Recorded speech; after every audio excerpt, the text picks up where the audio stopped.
Iran और America में तनातनी दिनों दिन बढ़ती जा रही है।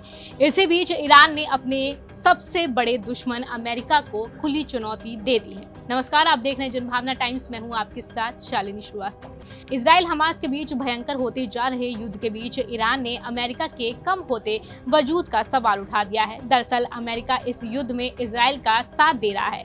आतंक के खात्मे के लिए गुपचुप तरीके से अमेरिका ने इजराइल को हथियारों से पाट दिया है, लेकिन इजराइल को भेजे जा रही मदद से ईरान गुस्से में आ गया है। यहाँ तक कि ईरान ने तो अमेरिका को गाजा से खदेड़ने तक की धमकी दे डाली। ईरान ने अपने बयान में अमेरिका को अत्याचार करने वाला बताया और कहा कि हथियार और पैसे ही जंग जीतने के लिए पर्याप्त नहीं होते।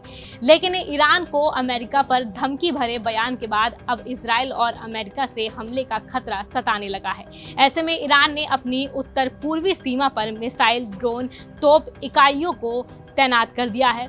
इसे लेकर ईरान की ग्राउंड फोर्स के commander brigadier general Kioumars Heydari ने कहा कि किसी भी संभावित खतरे का तेजी से और समय पर जवाब देने के लिए ऐसा किया गया है। उन्होंने कहा कि ईरान की सेना देश की स्वतंत्रता और अखंडता को कायम रखने के लिए प्रतिबद्ध है और वह पूरी मजबूती से सीमाओं पर डटी हुई है। ग्राउंड फोर्स खतरों का कड़ा और निर्णायक जवाब देने के उद्देश्य से सीमाओं पर मिसाइलों, ड्रोन और युद्धाभ्यास बलों के संदर्भ में योजना का मूल्यांकन कर रही है।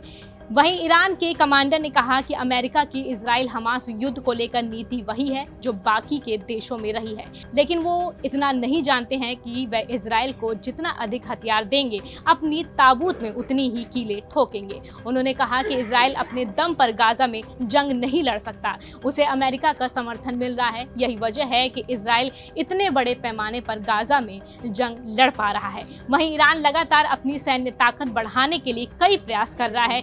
यही वजह है कि कुछ ही महीने में ईरान ने कई मिसाइल और ड्रोन भी तैयार कर लिए। ऐसे में सवाल ये भी है कि कहीं ईरान हथियारों से हमास की मदद तो नहीं कर रहा है। अगर ऐसा है तो आने वाले दिनों में इजराइल हमास युद्ध और खतरनाक हो सकता है। तो इस खबर पर आपकी क्या राय है, आप हमें जरूर साझा करें।